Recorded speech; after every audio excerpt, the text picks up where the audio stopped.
Welcome back learners. As you are aware that we are studying chapter 3rd, metals and non-metals, and in previous class we have differentiated metals and non-metals on the basis of their physical properties.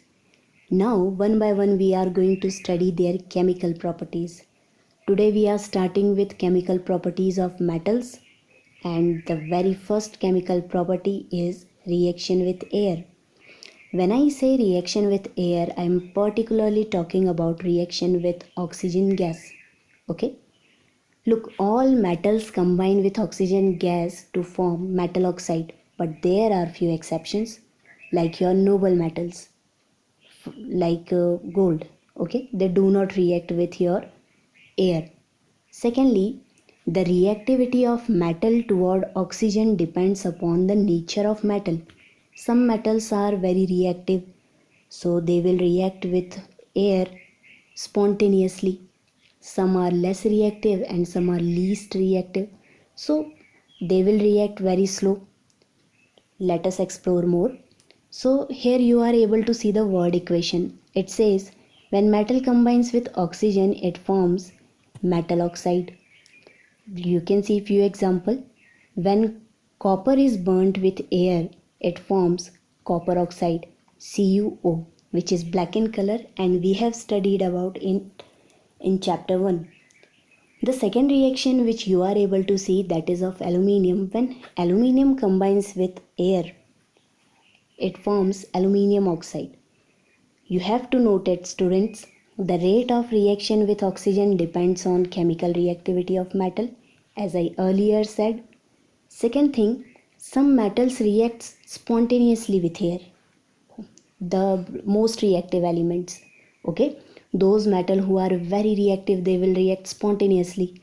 Those who are moderately reactive, they will react on heating, as I told you in the example of copper. And those metals which are least reactive, they will need strong heat, then they will react. First of all, now we will see what are those metals which react spontaneously with air. So here you are able to see a picture. This is a picture of reaction of sodium with air. When sodium or even potassium reacts with air, that time the reaction is highly exothermic. You can see it's almost explosive. Okay, so we have to carefully store this sodium and potassium, and the best way to store them is to put them in kerosene oil, because kerosene oil prevent them to come in contact with oxygen, moisture, and even carbon dioxide, and in this way you can protect your potassium and sodium. So you must have seen it.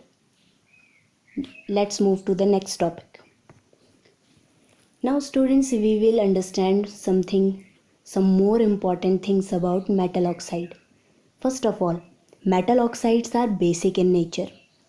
Some of the metal oxide react with water, not all, some of them react with water to form alkali.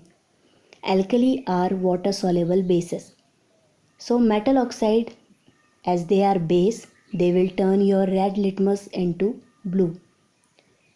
Here you can see two reactions which I have written.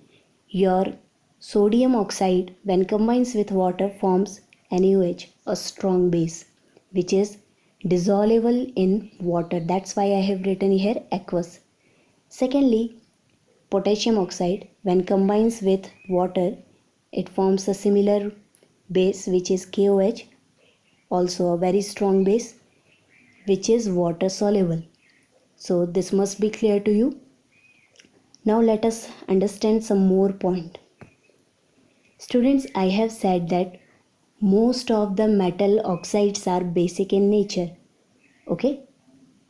As metal oxide are basic in nature, then they will combine with acid, because a base always combines with acid. Here you can see that reaction. Magnesium oxide, as I told you, it's base, so it's combining with HCl, an acid, to form a salt, magnesium chloride, along with formation of water. So a kind of neutralization reaction is going here. But some metal oxides are amphoteric in nature.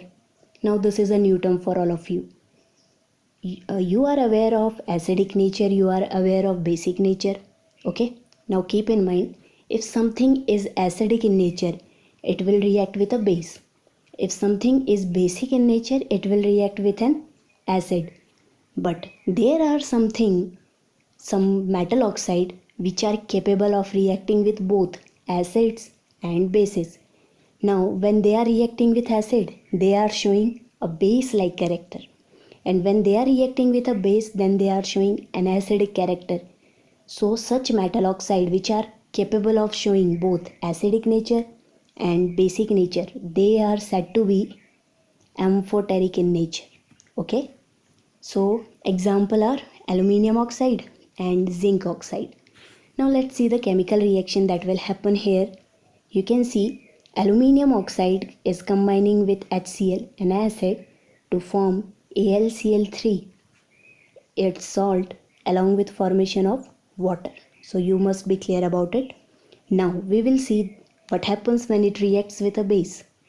When aluminium oxide is combining with base NaOH, then it forms sodium aluminate NaAlO2 along with formation of water.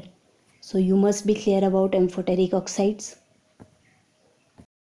Now students, you have seen that your aluminium forms aluminium oxide and how this aluminium oxide reacts with acids and bases.